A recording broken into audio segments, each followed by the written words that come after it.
मेरा पहला क्वेश्चन है कि अभी अमेज़न में रिसेंटली 30,000 ले ऑफ हुए, क्या ये एआई की वजह से थे? हमारी जॉब्स में कैसे सिग्नल्स हमें मिल सकते हैं जहाँ पे लग सकता है कि यहाँ ले ऑफ हो सकता है? कि जितने अभी ले ऑफ हुए हैं, अब जो न्यू जॉब्स आएंगी मार्केट में वो किस स्किल्स को डिमांड करेंगी? क्या तुझे भी डर लगता है जब भी ले ऑफ की न्यूज़ आती है इंडस्ट्री में? फिर आज हम बात करेंगे टेक इंडस्ट्री के बारे में, एआई में क्या हो रहा है, ले ऑफ्स क्यों हो रहे हैं मार्केट में इतने, और एआई से कैसे टेक इंडस्ट्री चेंज हो सकती है। आज मैंने अपने फ्रेंड शुभम को इन्वाइट किया है पॉडकास्ट में, और मेरा पहला क्वेश्चन है कि अभी अमेज़न में रिसेंटली 30,000 ले ऑफ हुए, क्या ये एआई की वजह से थे या उसका रीजन क्या है? और इसके साथ अपना इंट्रो भी दे तो देना। देखो, सबसे पहले thanks Jain for inviting me. Direct मुद्दे पे बात करते हैं, ठीक है। तो सबसे पहले तो मैं अपने बारे में बता दूं, मैं शुभम विश्वकर्मा हूं। मैं आईआईटी धनबाद से पास आउट हुआ हूं 2020 में। उसके बाद डायरेक्टली मैं माइक्रोसॉफ्ट में मेरी जॉब लग गई थी, तो एज सॉफ्टवेयर इंजीनियर मैं माइक्रोसॉफ्ट में वर्क कर रहा हूँ। मुझे ऑलमोस्ट 5 साल से ज़्यादा हो चुका है। इसके अलावा मेरी मल्टीपल मैंने अपने खुद के भी स्टार्टअप्स पे काम करा है। एक अपने कॉलेज पे ही स्टार्टअप किया था, जो हम फूड डिलीवरी करवाते थे, और साथ में सारे जो अभी ब्लिंकिट, जेप्टो जैसे ऐप्स आ गए हैं जो कि लोकल ई कॉमर्स डिलीवरी वगैरह कराते हैं, सारे काम हमने कॉलेज में ही किए थे। सेकंड थर्ड ईयर में जब हम थे, अपनी जबलपुर सिटी है हमारी, उसमें हमने सारे स्टार्टअप किए थे। जयंत भी साथ में था, हम सबने मिलकर साथ में स्टार्टअप किए थे। और उसमें हमने दिन में लगभग 50-60 ऑर्डर हमारे आ जाते थे, पर हमारे थोड़े इन्वेस्टिंग के इश्यूज वगैरह चले, फिर बहुत कुछ हुआ, फिर हमारी जॉब भी लग गई थी। तो लोग अच्छे से प्रायोरिटाइज नहीं करे, चीज़ें नहीं करे। तो ऐसे बहुत सारी चीज़ें मैं करता रहता हूँ, और एआई पे हर दिन मैं काम करता हूँ। दिन भर एआई के साथ ही बैठ के मतलब काम कर रहे हैं, इतना समझ लो, ठीक है। तो एआई का तो पूरा अपन को पता है कि एआई क्या कर रहा है, कितना प्रोडक्टिव बना रहा है, कितना नहीं बना रहा है, और क्या हो रहा है। तो आते हैं मेन क्वेश्चन पे, जो कि था अमेजोन में 30,000 ले ऑफ जो हुए हैं, इसका रीजन क्या है। देखो, इसका रीजन बहुत सारे रीजन हैं, ठीक है। एआई उसमें से एक रीजन है। कभी भी कोई साइकिल होती है तो उसकी डाउन साइकिल भी आती है। अप साइकिल के बाद 2008 में भी ले ऑफ हुए थे, अभी भी ले ऑफ हुए हैं। फिर से जॉब मिलेंगी, पता नहीं कौन सी जॉब मिलेंगी जो आज, बट फिर से उसके भी ले ऑफ होंगे, तो ये चलता रहता है। 2020 में बहुत सारा कोविड आया था, जब बहुत सारा यूएस ने पैसा प्रिंट किया था और सबको बांट दिया था, ठीक है। तो जब वो इतना पैसा मार्केट में आता है, तो वो पैसा सोचता है कि वो करें क्या। तो सबके पास पैसा आ गया, बिजनेस बिजनेस के पास पैसा आ गया। तो सारे, आपने भी देखा होगा, स्टॉक्स इतने सारा चल गए थे, ठीक है। तो सब चल गया था, तो वो स्टॉक्स तो चले थे, पर स्टार्टअप्स में भी इन्वेस्टिंग हुई थी, ठीक है, प्राइवेट इक्विटी के थ्रू। तो जब इतना पैसा आता है, तो वो लोग क्या करेंगे भाई, पैसा लिया है तो लोगों को हायर करेंगे। तो जब वो लोगों ने इतने सारे पैसे को यूज करके इतने सारे लोगों को हायर किया, तो सबसे पहले तो आपने देखा होगा कि एम्प्लॉय की सैलरी वगैरह सब हाइक हो गई थी, क्योंकि ऑब्वियसली डिमांड ज्यादा हो गई और सप्लाई उतनी है ना, सप्लाई तो बड़ी नहीं थी। मैंने देखा था कंपनीज में पीडीएफ्स आती थी कि कौन कंपनी कितने हायरिंग पैकेज पे आजकल हायरिंग कर रही है, जो हमारा 2022 कोविड का बूम आया था। करेक्ट, कोई भी मतलब नॉर्मल कोडिंग वोडिंग सीख के वो सबको जॉब मिल जा रही थी। मतलब बहुत ही अच्छा मार्केट था बेसिकली, ठीक है। तो जब इतना अच्छा मार्केट था, ओवर हायरिंग कर ली थी उस टाइम पे, क्योंकि पैसा था, तो पैसे का करें क्या। तो लोगों ने बोला कि बिजनेस बनाएंगे, बड़ा बिजनेस करेंगे, और एम्प्लॉय की वैसे ही शॉर्टेज थी, क्योंकि मार्केट ही वैसा था, ज़्यादा डिमांड के कारण। तो सबकी हायरिंग हो गई, और फिर ये अमेजॉन, माइक्रोसॉफ्ट, ये सब ने भी हायरिंग कर ली, सबके पास पैसा था, तो इनके स्टॉक्स ऊपर जा रहे थे। तो फ्यूचर की प्रिडिक्शन करके पहले ही हायरिंग कर ली। और फिर क्या हुआ कि जब बाद में जब पैसा आना बंद हो गया, तो सबने फिर सोचा कि अब मतलब हमको ऑप्टिमाइज करनी पड़ेंगी सारी चीज़ें जो भी हम कर रहे हैं। तो तब उनको रियलाइज हुआ कि हम यहाँ से इतनी सारी, हमारे पे जो लोग हैं इनकी ज़रूरत नहीं है, और हम भी जो फालतू के प्रोजेक्ट चला रहे हैं, क्या उसकी सही में ज़रूरत है या नहीं। तो उन्होंने सोचा कि भाई नहीं, अब हमको ज़रूरत नहीं है। तो वो मेजर रीज़न है जिसके कारण ये सारे ले ऑफ्स हो रहे हैं। एआई, ऑब्वियसली एआई एक बहुत बड़ा रीज़न है, क्योंकि उसने प्रोडक्टिव बना दिया। तो अभी जो कंपनी ले ऑफ कर भी रही है, तो वो सोच रहे हैं कि अरे चलो प्रोडक्टिव भी बन जाएंगे, काम ये चल लोग जाएगा लोग भी तो बिना ज़्यादा कर। इनके भी हाँ। शायद। और इतनी, एक तो इतनी अनसर्टेनिटी है कि किसी को नहीं पता फ्यूचर है क्या, ठीक, किसी को नहीं पता। अगर आज कोई ओपन एआई का सीईओ भी आके बोल रहा है, तो भी उस वो भी बोलता है कि भाई हमको भी नहीं पता ज़्यादा, ठीक है। तो किसी को नहीं पता भाई आज हो क्या रहा है। तो जब ऐसे टाइम पे जब किसी को कुछ पता नहीं है, तो वो क्या कोशिश करता है कि पैसे बचा ले थोड़े, ठीक है, कहीं भी फालतू खर्चा नहीं करे। तो इसलिए अभी क्या हो रहा है कि अभी सब अपने आप को ऑप्टिमाइज कर रहे हैं, इसलिए ले ऑफ कर रहे हैं, और एआई उसमें से एक रीजन है। अगर एआई नहीं होता तो कोई और रीजन बन जाता, पर ले ऑफ तो होने के बहुत ज्यादा चांसेस है, क्योंकि ये साइकिल तो आती ही है। तो बस यही है मेन रीजन तो अभी मेरे हिसाब से। मेरा अगला क्वेश्चन ये है, जितने अभी ले हुए, ऐसा तो है नहीं इसके बाद न्यू जॉब्स नहीं आएंगी। अभी क्वार्टर 1 में न्यू जॉब्स आएंगी जनवरी फरवरी में। तो उन जॉब्स में क्या स्किल्स के थ्रू जल्दी जॉब्स लग सकती है?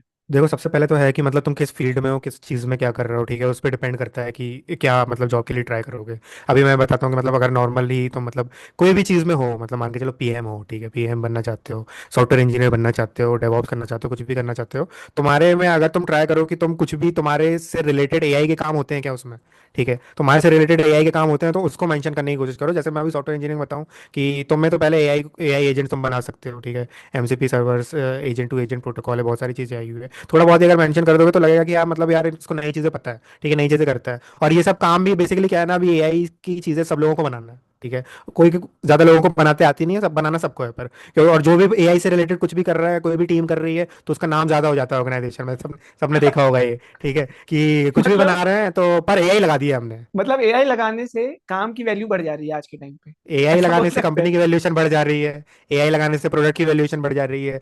तो जब सबकी वैल्यूएशन बढ़ जा रही है तो भाई तुम भी लगा लो जैसे लगा सकते हो। ठीक है, तो एआई पे कोशिश करो, बाकी तो सारे काम जो है वो तो कोई खत्म हुआ नहीं है अभी तक काम। ऐसा मुझे कोई काम नहीं दिखाया कि जो कि मतलब पूरा ही हट गया हो। ठीक है, एआई ने ऑप्टिमाइज कर दिया है।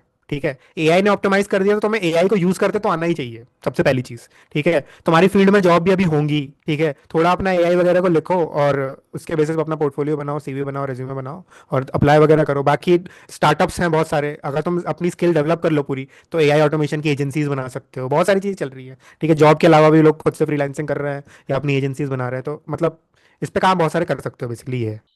आज के टाइम पे क्या जॉब सिक्योरिटी आईटी इंडस्ट्री में एक मिथ बन गई है? क्योंकि पहले लोग आईटी इंडस्ट्री में 15-15 20-20 साल एक कंपनी में निकाल लेते थे, बट आजकल मैं देख रहा हूँ, जब से मैंने 2021 में मैंने चालू किया है, हर एक दूसरे साल मुझे ले दिख रहे हैं। तो आगे क्या है इस इंडस्ट्री का? देखो, जॉब सिक्योरिटी की तो प्रॉब्लम है। ठीक है, किसी को नहीं पता, स्टार्टअप भी बंद हो जा रहे हैं पूरे। अभी एक मैंने नाम सुना था, सिंपल करके एक कंपनी है। ठीक है, सिंपल करके कंपनी थी, इंडिया ने रेगुलेशन कुछ ले आए, उसके कारण वो कंपनी पूरी बंद हो गई। ठीक है, जब कंपनी बंद हो जा रही है, बल्कि उनको तो पहले से पता होगा, मतलब कि चांसेस थे उनके बंद होने के, पर मतलब ज्यादातर ये भी देखा है कि जो जॉब जाती है ना, जनरली थोड़े उसमें सिग्नल्स मिलते हैं कि मतलब ये जॉब जा सकती है। ठीक है, तो जब वो तुम्हें सिग्नल मिल रहा है तुम्हारी टीम में या तुम्हारी जॉब में, तुम्हें लग रहा है कि यार मतलब कुछ तो यहाँ पे हो रहा है, तो तुम अपने आप को प्रिपेयर्ड रखो पहले तो। ठीक है, अपने सेविंग्स वगैरह रखो। जॉब सिक्योरिटी का तो नहीं पता, अगर तुम एकदम मतलब एकदम आराम से बैठे रहोगे, देखते रहोगे हाँ चल रहा है, पता नहीं हमारे को पैसा मिल रहा है, टीम में काम रहे ना रहे, तो तुम थोड़ा रिस्क में रहोगे। ठीक है, तो पहले से अपने आप को सिक्योर बनाना बहुत ज्यादा जरूरत है। स्किल्स पे देखो, सारी चीजें एक इंसान कंट्रोल कर नहीं सकता।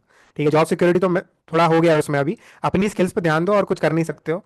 बाकी आज के टाइम पे इतना है कि स्टार्टअप भी बंद हो जाते हैं, कोई दूसरा स्टार्टअप आ जाएगा वही चीज़ यही से करा देगा, तो उस पर चले जाएंगे पैसे, फंडिंग मिलेगी नहीं। तो रिस्क तो सबको ही है।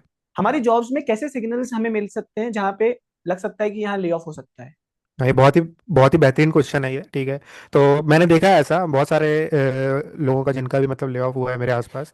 तो कुछ ना कुछ सिग्नल होते हैं। ठीक है, कि मतलब तुम्हारे में या तो काम नहीं आ रहा है, या तुम्हारी कंपनी कुछ ऐसी चीज़ें कर रही है जो प्रॉफिटेबल नहीं है, या फिर कुछ रेगुलेशन आ सकती है जो उसको बंद कर सकती है। तो तुम्हें एक्चुअली में ना बिजनेस का पता रहना चाहिए कि तुम जिस टीम में हो, वो टीम क्या बनाती है, क्या डिलीवर करती है, उसका बिजनेस क्या होने वाला है। अपने आसपास का माहौल देखना, तुम्हारे लीडर्स कैसी बातें कर रहे हैं, क्या वो हायरिंग कर रहे हैं, हायरिंग बंद कर रहे हैं, प्रमोशंस नहीं दे रहे हैं, क्या कर रहे हैं, ऐसा बहुत सारा तुम्हें नजर रखना बहुत ज़्यादा ज़रूरी है। उससे तुम्हें समझ में आएगा कि ये लोगों का फ्यूचर में इनके पास क्या विजन है, और उसके हिसाब से अगर काम नहीं है या वो लोग हायरिंग नहीं कर रहे हैं बहुत टाइम से, उनको लग रहा है कि साइड में चल रहा है तुम्हारा प्रोजेक्ट, बहुत टाइम से चला रहे हैं बस, तुम्हारा प्रोजेक्ट कोई पैसे नहीं बना के दे रहा है, तो ये सारे साइंस हैं, हो सकता है तुम्हारी टीम ही पूरी गायब हो जाए। ठीक है, तो ये सब नज़र में रखो। मैं इसमें कुछ पॉइंट्स ऐड करना चाहता हूँ कि यदि कस्टमर्स, तुम्हारे प्रोडक्ट के कस्टमर्स बहुत कम है और नए कस्टमर्स उसको अडॉप्ट नहीं कर रहे प्रोडक्ट को, तो शायद कंपनी वो प्रोडक्ट डिसकंटिन्यू कर दे। सेकंड पॉइंट ये हो सकता है कि तुम्हारा बस जो भी काम है बहुत एक रिपीटेटिव काम है, तुम कुछ नया काम नहीं कर रहे हो, तुम कॉपी पेस्ट वाला काम या सिंपल काम कर रहे हो, तो हो सकता है कि वो काम एआई के थ्रू ऑटोमेट हो जाए और तुम्हारी वहां यूज ना हो। तो हमेशा जो भी काम करो वो काम नया होना चाहिए, ग्रो करने वाला होना चाहिए। तू आज से अपना करियर स्टार्ट करे 2025 से, तो पहले से क्या डिफरेंस होगा आज के टाइम पे? ऑलमोस्ट सेम ही रहेगा, एआई पे कर रहे होंगे बस सारी चीज़ें। पहले अब अगर कोई करियर स्टार्ट कर रहा है तो पहले तो ये मैं सोचूंगा कि पहले तो तुम पढ़ रहे होगे ना भाई, करियर सीधे थोड़ी स्टार्ट हो जाएगा। जॉब तो तुम्हें तब मिलेगी जब तुम कुछ कर चुके होगे, तुम्हें कुछ आता होगा। तो अगर तुम्हें कुछ सीखना है तो सीखने के लिए तो तुम्हें पहले खुद ही मेहनत करनी पड़ेगी, एआई थोड़ी उसमें यूज़ होगा। एआई से तुम हाँ ऑब्वियसली समरी निकालवा सकते हो, पर तुम एआई से समरी नहीं निकालनी चाहिए। मैं ये और देखता हूँ बहुत लोग करते हैं, वो क्या करते हैं कि एआई को बड़ा सा कुछ दे देते हैं, बोलते हैं समराइज कर दो। भाई उससे तुम कुछ नहीं समझोगे, तुम्हें पढ़ना है पहले ढंग से, फिर उसको देना है उठा के चैट जीपीटी को या किसी को भी, और फिर उससे उस पर और डिटेल में समझनी है एक एक चीज़ें। ठीक है, तब तुम अच्छे से अपनी अंडरस्टैंडिंग डेवलप करोगे। तो सबसे पहले तो मैं ये कर रहा होता। ठीक है, ये करने के बाद मैं स्किल्स डेवलप कर रहा होता, देखता कि मार्केट में क्या चल रहा है। ठीक है, मैं सॉफ्टवेयर इंजीनियर बनता, तो भी जैसे आज हूँ मैं, तो अभी भी वही बनने की कोशिश कर रहा होता। और ऑब्वियसली सॉफ्टवेयर इंजीनियरिंग आज आज भी है, कल भी रहेगी, हमेशा रहेगी, बनाने के तरीके चेंज हो जाएंगे, सॉफ्टवेयर की तो ज़रूरत है ना भाई, और सॉफ्टवेयर बनेंगे बल्कि। ठीक है, तो वो मैं वही कर रहा होता, पढ़ने का तरीका मेरा बदल जाता, और बस वही कर रहा होता, एआई के प्रोजेक्ट्स बना लेता थोड़े बहुत, ये तो। मतलब पढ़ने के लिए सबसे अच्छा क्या तरीका है एआई को यूज करने का? सबसे अच्छा तरीका जो मुझे लगता है, जो कि मैं भी यूज़ करता हूँ, वो है, तुम कोई भी चीज़ पढ़ रहे हो, ब्लॉग तुम्हें दिख जाएगा कहीं भी, ठीक है। तुम्हारे पास बुक भी होती है, पीडीएफ्स होती है बुक की, ठीक है। मैं पीडीएफ से ही पढ़ता हूँ, क्योंकि उसमें मार्किंग वगैरह भी कर सकते हैं, ठीक है। तो वो जब मिल जाती है तुम्हारे पास, तो तुम्हें जब पढ़ते हो तो तुम्हारे पास खुद भी क्वेश्चन आते हो, वो बुक में भी सारी चीज़ें नहीं होती भाई, एक इंसान लिमिटेड ही चीज़ें लिख सकता है। तो तुम उसको कॉपी करो, ब्लॉग को कॉपी करो, ठीक है। यूट्यूब वीडियो देख रहा हो तो उसकी ट्रांसक्रिप्ट उठाओ, वो दे दो चैट जीपीटी को, और उसको बोलो कि आप मुझे एक एक चीज़ की डिटेल में मुझे समझाओ, और तुम उस पर ना अंदर घुस जाओ। तुम किसी चीज़ में अंदर घुस जाओगे, तो वो तुम्हारे को उसकी इतनी ज़्यादा डिटेल में अंडरस्टैंडिंग डेवलप करा देगा कि तुम्हें वो हमेशा याद रहेगा, और तुम्हें पूरा इन डिटेल समझ में आ गया, तो तुम और भी चीज़ें बना पाओगे, तुम्हारी अंडरस्टैंडिंग बहुत डेवलप हो जाएगी। तो मैं तो यही सजेस्ट करूंगा कि, और बल्कि एआई को यूज़ करके हर चीज़ डिटेल में समझो। मुझे इसमें ये भी एक एड ऑन लगता है कि हम कोई चीज समझ में नहीं आ रही है, एआई को बोल के हम मल्टीपल एग्जांपल्स उसके जनरेट करवा सकते हैं और उससे बेटर अंडरस्टैंडिंग ले सकते हैं। पहले ये पॉसिबल नहीं था, करेक्ट। पहले जो बुक है हमें एक एग्जांपल है वही एग्जांपल होता था हमारे पास, बट आज के टाइम पे हमें कोई चीज समझ में नहीं आई, हम उसके 10 एग्जांपल्स बनवा के उस चीज को बेटर अंडरस्टैंड कर सकते हैं। ये बहुत बहुत ही बेहतरीन एग्जांपल है, ये ऐसा करना चाहिए। तो आज के टाइम पे तू कौन कौन से एआई टूल्स यूज करता है अपने सारे काम कराने के लिए? जैसे तूने बताया ऑफिस में, माइक्रोसॉफ्ट में, अपने टेक स्टार्टअप में, कौन कौन से एआई टूल्स आजकल तू यूज कर रहा है? देखो, मैं पे करता हूँ, चैट जीपीटी प्लस मैंने खरीद रखा है, ठीक है। कर्सर है मेरे पास पर्सनली, और माइक्रोसॉफ्ट के काम के लिए गिटहब कोपायलट यूज़ होता है हमारे माइक्रोसॉफ्ट में, सब लोग गिटहब कोपायलट ही यूज़ करते हैं। और बल्कि मेरा जो कंटेंट क्रिएशन का है, वो भी सब मैं चैट जीपीटी से करता हूँ। इमेज जनरेशन के लिए नैनो बनाना बेस्ट है, क्योंकि वो फास्ट इमेज जनरेट करके देता है। चैट जीपीटी थोड़ी क्लियर इमेज देता है, बट फास्ट काम करना है तो नैनो बनाना मैं यूज़ करता हूँ। और इसके अलावा जेमिनाई कभी कभी यूज़ कर लेता हूँ, जो उसका जेमिनाई CLI है। इसके अलावा मैंने खुद अपने N10 ऑटोमेशन बना रखे हैं, जिसमें मैं LLM APIs यूज़ करता हूँ, और वो मेरा बहुत सारा काम करता है। मेरा एक चैनल मैंने बना रखा है, टेक नौटंकी, इंस्टाग्राम में 7,500 उसके फॉलोअर्स हो गए हैं। वो पूरा एआई से चलता है, वीडियो बनती है, वीडियो एडिट होती है, स्क्रिप्ट लिखती है, वॉइस जनरेट होती है, सारा काम पूरा एआई से, पूरा ऑटोमेशन पे चल रहा है। तो उसकी मैं डायरेक्ट एपीआई कॉल करता हूँ। मिनीमैक्स एक चाइना का एआई है, उससे मैं उसकी वॉइस जनरेशन कराता हूँ, ठीक है। और मैंने खुद का अपना मैं बना रहा हूँ content lead.in, जिसमें मैं खुद का अपना पूरा एआई लगा के पूरा ऑटोमेशन करने वाला हूँ। तो मैं खुद का भी बना रहा हूँ, बाकी टूल्स के तो नाम मैंने बता ही दिए सारे। एक मंथ में तू कितने एआई की सब्सक्रिप्शंस बाय करता है और कितने रुपए में बाय करता है? देखो, चैट जीपीटी प्लस ले रखा है, ठीक है, तो उसका है कितना, एक दो 2,000 आता है उसका, 2,000 है। कुछ $20 है। $20 है, 2,000 उसका जाता है। इसके अलावा कर्सर ले रखा है, उसका भी इतने के आसपास ही जाता है, उसकी लिमिट मैं रीच नहीं कर पाता हूँ, तो उतना ही चलता है। माइक्रोसॉफ्ट के काम के लिए गिटहब को पायलट मिल रखा है, वो माइक्रोसॉफ्ट का उसी से चलता है, तो उसको तो माइक्रोसॉफ्ट का ही है, ठीक है। इसके अलावा मैंने मिनीमैक्स का जो मैंने बताया, ठीक है, उसके $5 लगते हैं मेरे महीने के, उससे वॉइस जनरेट कराता हूँ। थोड़ा मेरा LLM कॉल्स लगते हैं, जो मैंने बताया, ओपन ए के LLM कॉल्स हैं, उसका भी मतलब $5 मान लो, उससे ज़्यादा नहीं लगता, नैनो बनाना फ्री है। तो कुल मिला के $5 ऐड करो, $10 हो गया, $20 हो गया, $20 हो गया, $50 हो गया, टोटल $50 हो गया। टोटल इंडियन करेंसी में कन्वर्ट करें तो इसको लगभग 5,000 रुपए एक मंथ तू एआई में इन्वेस्ट कर रहा है अभी। आज के टाइम पे किसी को स्विच करना है तो उसको महंगी कंपनी में स्विच करना चाहिए कि स्टार्टअप्स में जाना चाहिए? सिक्योरिटी तो कहीं भी नहीं है क्योंकि। इसका मतलब कोई एक आंसर नहीं है, मतलब जो तुम्हें अच्छा लगता है तुम वो चूज करो, ठीक है। सारे लोग ही सब कुछ करते रहते हैं, सबका अलग अलग कल्चर है। चैट जीपीटी से पूछो, अपनी उसको कहानी बताओ, तुम क्या चाहते हो, और उससे आंसर लो, वो अच्छा आंसर बताएगा, तुम्हारा पर्सनल आंसर वही बता सकता है। क्या तुझे कभी डर लगता है जब भी ले ऑफ्स की न्यूज आती है इंडस्ट्री में? मतलब थोड़ा थोड़ा तो लगता है, मतलब सबको ही लगता है कि मतलब ले ऑफ हो गया, वो मतलब साइकोलॉजिकल है वो। ढंग से सोचता हूँ तो मुझे लगता है कि यार, मतलब इतना सब तो आता है, इतनी चीज़ें खुद के स्टार्टअप वगैरह करते रहते हैं, बहुत चीज़ें कर सकते हैं, इतना नेटवर्क है, तो फिर नहीं लगता। पर ऑब्वियसली मतलब सबके अंदर डर तो थोड़ा रहता ही है। मुझे भी लगता है हाँ। थोड़ा थोड़ा डर लगना चाहिए, क्योंकि उसके लिए फिर हम प्रिपेयर करते हैं। हम थोड़ा एआई को और लर्न करेंगे, एआई एजेंट्स के बारे में सीखेंगे, एआई के प्रोजेक्ट्स अपनी कंपनी में अप्लाई करेंगे। तो ये डर अच्छा है। उससे क्या होगा, हम अपस्किल करेंगे, और आईटी इंडस्ट्री में अपस्किल करना बहुत ज्यादा इंपॉर्टेंट है। चाहे आज का टाइम हो, चाहे 10 साल पहले भी हो, न्यू स्टैक कंटिन्यूसली आते जा रहा है। पहले कुबरनेटिस, डॉकर, ये सारे टूल आए थे, रिएक्ट, एंगुलर, ये सारे नए नए टूल आए थे, और अभी एआई के टूल्स आ रहे हैं। तो हमें कंटिन्यूसली अपने आप को अपग्रेड करना पड़ेगा। जितना अपग्रेड करेंगे उतनी जॉब की सेफ्टी हो सकती है हमारी। आजकल कंटेंट क्रिएशन बहुत चल रहा है, मैं देख रहा हूँ टेक वाले लोग कंटेंट बना रहे हैं, पॉडकास्ट कर रहे हैं, लिंक्डइन में पोस्ट डाल रहे हैं, या इंस्टाग्राम में अपनी अपडेट शेयर कर रहे हैं। तो क्या इससे जॉब लेने का कुछ फायदा है? तो मतलब ये तो है, मतलब कि अभी भी मैं देख रहा हूँ कि मतलब कुछ लोगों का ले ऑफ हुआ है, ठीक है। उन्होंने पहली पोस्ट डाली थी जब उनकी जॉब लगी थी, उसके बाद वो लोग गायब हो गए। फिर अब वो रीच आउट कर रहे हैं कि मेरे को जॉब चाहिए, जो भी चाहिए। तो बीच में उनके पास, जब वो जॉब कर रहे थे, उनके पास टाइम था कि वो अपना नेटवर्क थोड़ा और बिल्ड कर लेते, जो आज उनके काम आ जाता। तो वो उस टाइम पे लोगों ने किया नहीं। तो लोगों के पास, लोगों को मतलब ये तो रहना चाहिए कि मतलब हाँ अपना थोड़ा तो नेटवर्क बनाओ। नेटवर्क बनाने का तरीका है ये सोशल मीडिया, लिंक्डइन। अगर तुम आईटी इंडस्ट्री में हो तो लिंक्डइन एक अच्छी चीज़ है। तो इस पर थोड़ा बहुत काम करना चाहिए। बाकी फुल टाइम कंटेंट क्रिएटर या बहुत ढंग से कंटेंट क्रिएशन करना है तो वो भी एक रैट रेस ही है। ठीक है, जैसे यहाँ पे हो वहाँ पे भी हर दिन मेहनत तुम्हें करनी पड़ती है, वो भी कोई आसान दुनिया है नहीं। तो अगर तुम्हें बहुत ढंग से भी वो करना है तो अपनी जॉब के साथ साथ ही मतलब करो, मैं तो यही बोलूंगा। क्योंकि वहाँ पे भी मतलब वरना सेम काम हो जाएगा, तुम्हें हर दिन कंटेंट डालना है, हर दिन व्यूज देखने हैं, व्यूज आए नहीं तो डिमोटिवेट हो जाओगे। सेम ही है मतलब वहाँ पे भी सब। मतलब कुल मिला के कंटेंट बनाओ, लिंक्डइन पे थोड़ा बहुत डालो, इतना कि तुम्हारी ब्रांड बनी रहे, तुम्हारा काम लोगों को दिखता रहे, उससे तुम्हें आगे बहुत काम आएगा। साथ में भी जॉब के काम आ सकता है तुम्हारे बहुत। तो क्या लिंक्डइन में पोस्ट करने के कुछ फायदे हैं?